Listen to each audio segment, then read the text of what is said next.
മഹാഭാരത കഥകളിലേക്ക് സ്വാഗതം കൂട്ടുകാരെ. ഇന്ന് പറയാൻ പോകുന്നത് ഉദ്യോഗപർവത്തിൻ്റെ 2ാം ഭാഗമാണ്. മഹാഭാരത കഥകൾ പറയുന്നതും കേൾക്കുന്നതും പുണ്യമത്രേ.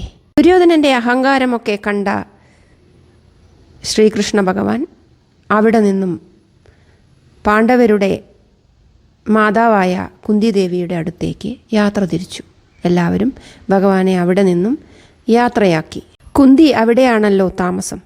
കുന്തിയുടെ കാൽ തൊട്ട് വണങ്ങി നടന്ന കാര്യങ്ങളൊക്കെ ഭഗവാൻ വിശദീകരിച്ചു. അതിനുശേഷം ഞാൻ പാണ്ഡവരുടെ അടുത്തേക്ക് പോവുകയാണെന്നും പറഞ്ഞ് അവിടെ നിന്നും കുന്തിയുടെ അടുത്തു നിന്നും ഭഗവാൻ പോവുകയാണ്.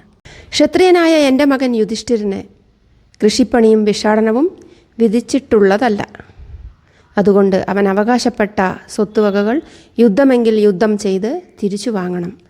ഇത് യുധിഷ്ഠിരനോട് അങ്ങ് പറയണം എന്ന് കുന്തി കൃഷ്ണനോട് ആവശ്യപ്പെടുകയും ചെയ്തു. ക്ഷാത്രധർമ്മം അനുസരിച്ച് യുദ്ധം ചെയ്തു കൊള്ളാൻ മാതാവ് കൽപ്പിച്ചു. പിന്നീട് മാതാവ് കൃഷ്ണനോട് പറയുകയാണ്, പണ്ട് വിതുല എന്ന ഒരു സ്ത്രീ ജീവിച്ചിരുന്നു. വിതുലയുടെ മകൻ സഞ്ജയൻ ഒരു പേടിത്തൊണ്ടനായിരുന്നു. അങ്ങനെ സഞ്ജയനോട് യുദ്ധം ചെയ്യാൻ വിതുല ആഹ്വാനം ചെയ്യുകയും പേടിച്ചരണ്ട സഞ്ജയനെ യുദ്ധക്കളത്തിലേക്ക് ഉപദേശം കൊണ്ട് തിരിച്ചു കൊണ്ടുവരികയും സഞ്ജയൻ ശത്രുക്കളോട് പോരാടി രാജ്യം വീണ്ടെടുക്കുകയും മാതാവിനെ രാജ്ഞിയായി സിംഹാസനത്തിലിരുത്തുകയും ചെയ്ത കഥ. അതുപോലെ യുധിഷ്ഠിരനും അനുജന്മാരും അവർക്ക് അവകാശപ്പെട്ട സ്വത്ത് തിരിച്ചു പിടിക്കുവാൻ വേണ്ട കാര്യങ്ങൾ ഈ കഥയിൽ നിന്നും അവരെ പറഞ്ഞ് മനസ്സിലാക്കണമെന്നും കുന്തി ആവശ്യപ്പെടുകയാണ്. കുന്തി ഇങ്ങനെ തുടർന്നു, കൃഷ്ണ, മാതാവിൻ്റെ വാക്ശരങ്ങൾ കൊണ്ട് മുറിവേറ്റ മകൻ അമ്മയെ അനുസരിച്ച് പ്രവർത്തിച്ചു വിജയം നേടി. ഒരു ഗർഭിണി ഈ കഥ കേട്ടാൽ ശൂരനായ പുത്രനെ പ്രസവിക്കും. അപ്പോൾ വീണ്ടും കുന്തി കൃഷ്ണനോട് പറയുകയാണ്, അതായത് അർജുനൻ ജനിച്ച സമയത്ത് ഒരു അശരീരി കേട്ടിട്ടുണ്ട്.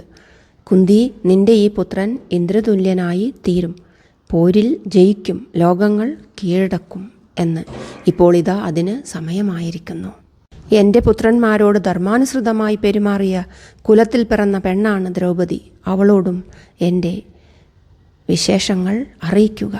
കൂടാതെ നകുല സഹദേവന്മാരോട് ഞാൻ പറഞ്ഞതായി പറയുക. നിങ്ങൾ പ്രാണൻ പണയം വെച്ചും പരാക്രമം കൊണ്ടും നേടാനാവുന്ന സുഖങ്ങൾ നേടാൻ ആശിക്കുക. എൻ്റെ മരുമകൾ ദ്രൗപദി സഭയിൽ വെച്ച് കരഞ്ഞതും അപമാനിക്കപ്പെട്ടതും എനിക്കെങ്ങനെ മറക്കാനാവും? കൃഷ്ണ, നീ എൻ്റെ മക്കളെ എപ്പോഴും സംരക്ഷിക്കുക.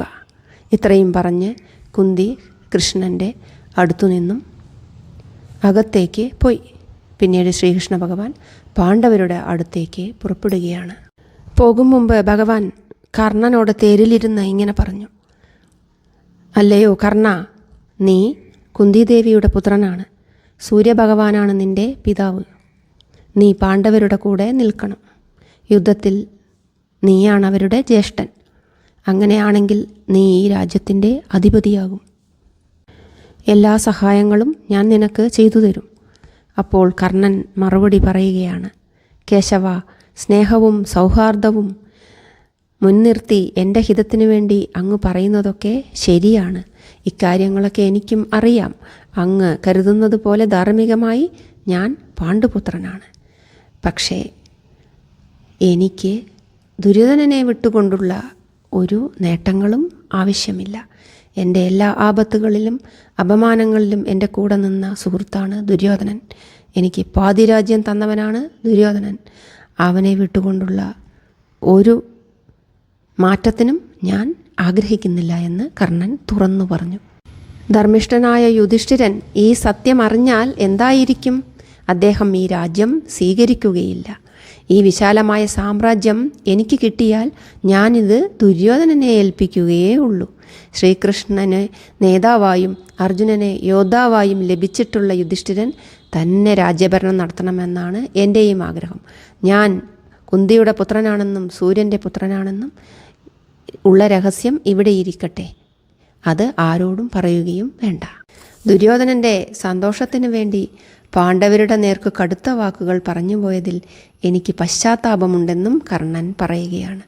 ശ്രീകൃഷ്ണ, അർജുനൻ്റെ അസ്ത്രങ്ങളേറ്റു ഞാൻ മൃതിയടയുമ്പോൾ ഭീകരമായ അലറി വിളിച്ചുകൊണ്ട് ഭീമസേനൻ ദുശാസനൻ്റെ രക്തം കുടിക്കുമ്പോൾ, ദൃഷ്ടദ്യുമ്നനും ശിഖണ്ഡിയും ദ്രോണരെയും ഭീഷ്മരെയും വധിക്കുമ്പോൾ, കരുത്തനായ ഭീമൻ ദുര്യോധനനെ അടിച്ചു വീഴ്ത്തുമ്പോൾ മാത്രമേ ദുര്യോധനൻ്റെ ഈ രണമോഹം അവസാനിക്കുകയുള്ളൂ.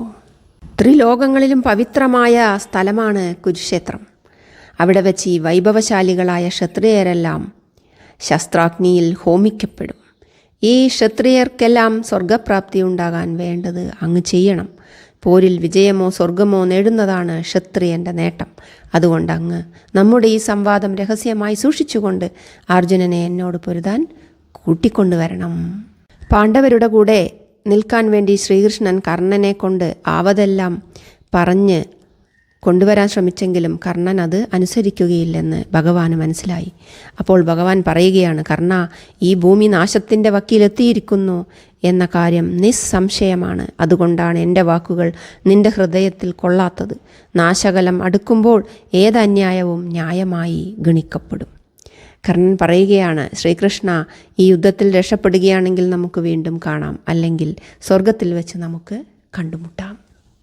ഇതറിഞ്ഞ് ഭഗവാൻ സാത്വികയോടുകൂടി തിരിച്ചു പോവുകയാണ്. കർണനെ ആലിംഗനം ചെയ്ത് യാത്ര പറഞ്ഞ് പിരിഞ്ഞു പോവുകയാണ്.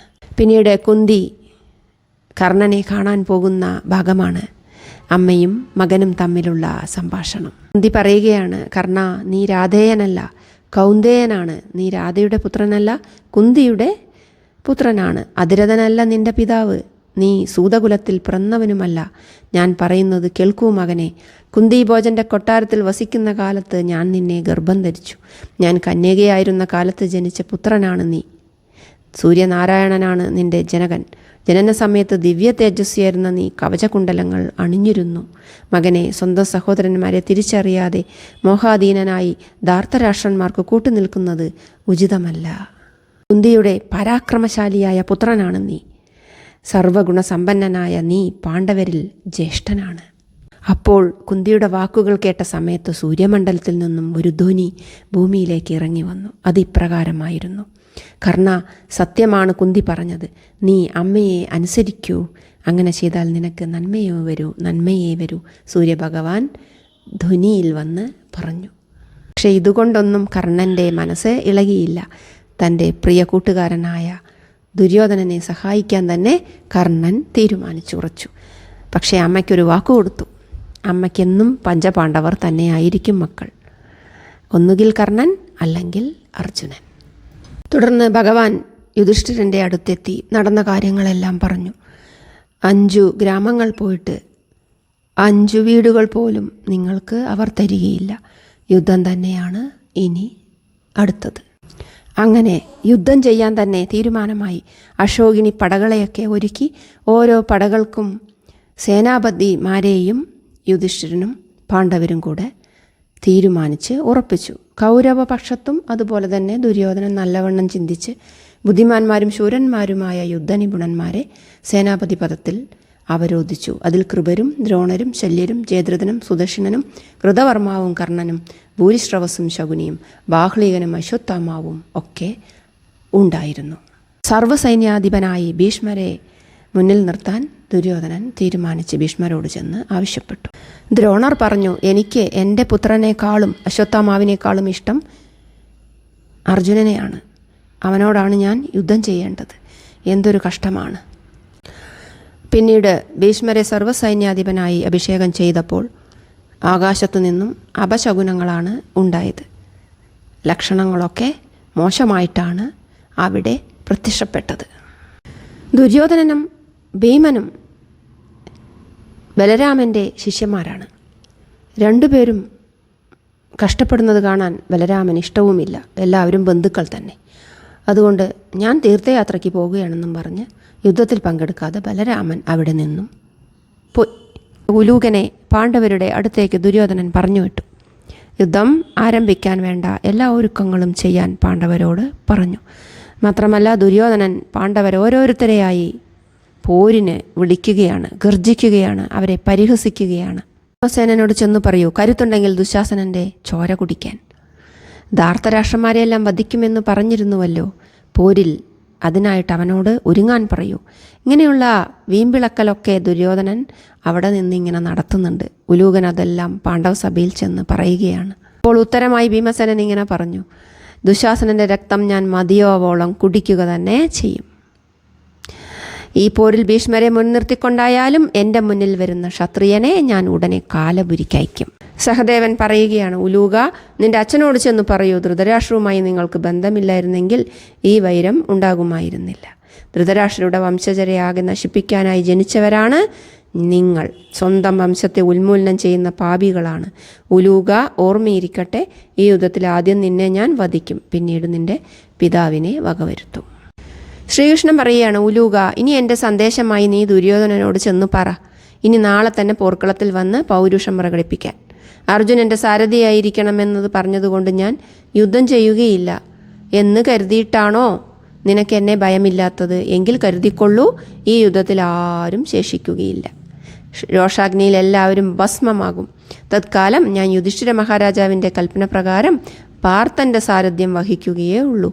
നാളെ നീ 3 ലോകങ്ങളിൽ എവിടെ പോയാലും അർജുനൻ്റെ രഥം നിന്റെ മുൻപിൽ തന്നെ ഉണ്ടായിരിക്കുമെന്ന്.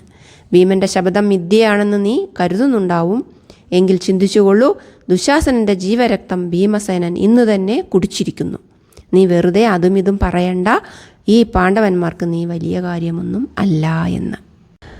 അവിടെ അംബയുടെ പുനർജന്മമായ ശിഖണ്ഡി ഇരിപ്പുണ്ടായിരുന്നു. ശിഖണ്ഡി ഇങ്ങനെ പറഞ്ഞു, ഞാൻ ഭീഷ്മ പിതാമഹനെ വധിക്കാൻ വേണ്ടി തന്നെയാണ് വന്നിട്ടുള്ളത്. എന്നെ ബ്രഹ്മാവ് അതിനു വേണ്ടി തന്നെയാണ് സൃഷ്ടിച്ചിട്ടുള്ളത്. ബ്രഹ്മാവിനെ തപസ് ചെയ്താണ് ആ വരം അംബ വാങ്ങിയത്. ആ കഥയൊക്കെ ആദിപർവ്വത്തിൽ നമ്മൾ നോക്കിയതാണ്. അങ്ങനെ സാത്യകി ജയദ്രഥനോടും ശിഖണ്ഡി ഭീഷ്മരോടും പൊരുതാൻ നിയുക്തരായി. അതേപോലെ സഹദേവനെ ശകുനിക്കെതിരെയും ചേകിതാനനെ ശലനു നേർക്കും ദ്രൗപദീപുത്രന്മാരെ ത്രികത്ത വീരന്മാർക്കെതിരെയും അഭിമന്യുവിനെ വൃഷസേനൻ്റെ നേർക്കും യുദ്ധം ചെയ്യാൻ നിയോഗിച്ചു. ദൃഷ്ടദ്യുമ്നൻ തന്നെ ദ്രോണരെ നേരിടാൻ ഉറച്ചു. അവർ തമ്മിൽ പൂർവ്വ വൈരാഗ്യം ഉണ്ടല്ലോ.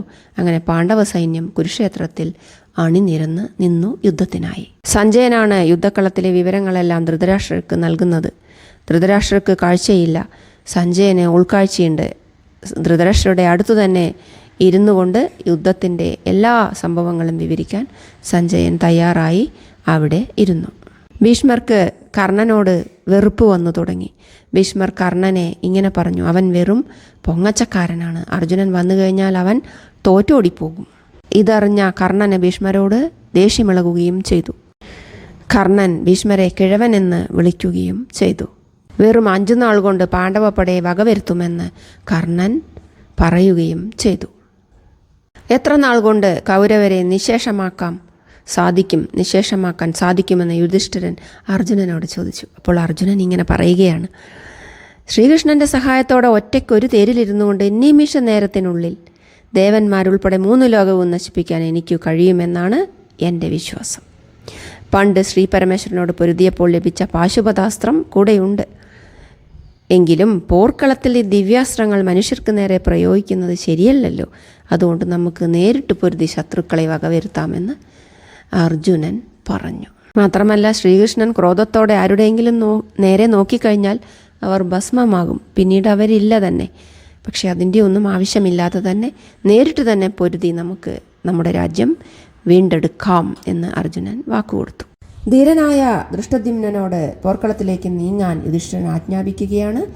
അവിടെ ഭക്ഷണസാമഗ്രികൾ സകല ജീവികളുടെയും ഹിതാനുസാരം വിതരണം ചെയ്യാൻ ഏർപ്പാടുണ്ടാക്കുകയും ചെയ്തു. അങ്ങനെ ദൃഷ്ടദ്യുമ്നൻ്റെ നേതൃത്വത്തിൽ അഭിമന്യുവിനെയും ദ്രൗപദീപുത്രന്മാരെയും പടക്കളത്തിലേക്ക് അയച്ചു. പിന്നാലെ സൈന്യത്തോടൊപ്പം ഭീമസേനൻ, സാത്യകി, അർജുനൻ എന്നിവരും പുറപ്പെട്ടു. ഇവരുടെ എല്ലാം പുറകിലായി യുധിഷ്ഠിരൻ, വിരാടൻ, ദ്രുപദൻ തുടങ്ങിയ രാജാക്കന്മാർ ഒപ്പം മുന്നേറുകയും ചെയ്തു. അങ്ങനെ യുധിഷ്ഠിരൻ്റെ ചുറ്റുമായി അസംഖ്യം രാജാക്കന്മാർ തന്നെ സഞ്ചരിച്ചു. ലക്ഷക്കണക്കായ തേർപ്പടയും കൊണ്ട് സാത്യകി പിൻഭാഗത്തുണ്ടായിരുന്നു.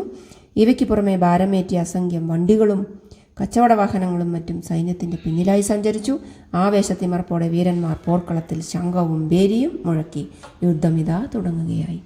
അങ്ങനെ ഇവിടെ ഉദ്യോഗപർവം സമാപിക്കുകയാണ്. അടുത്തതായി ഭീഷ്മപർവമാണ് തുടങ്ങാൻ പോകുന്നത്. അപ്പോൾ അടുത്ത ഭാഗത്ത് ഭീഷ്മപർവം ആയിരിക്കും. ചാനൽ ഇഷ്ടപ്പെടുന്നുണ്ടെങ്കിൽ ലൈക്ക് ചെയ്യൂ, ഷെയർ ചെയ്യൂ, കമൻറ്റ് ചെയ്യൂ.